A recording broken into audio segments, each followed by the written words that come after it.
You ask Tiger to solve. This deals with linear equations with one unknown. The final result is s equals -8. Let's solve it step by step. Simplify the expression. Expand the parentheses.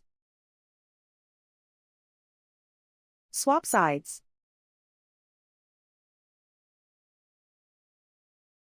Group all constants on the right side of the equation. Add 4 to both sides.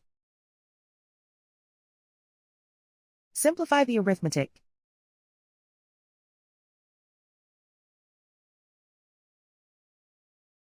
Convert the j into a positive number. Multiply both sides by -1.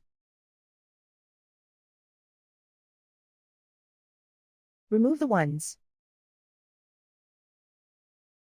Simplify the arithmetic. And so the final result is s equals -8.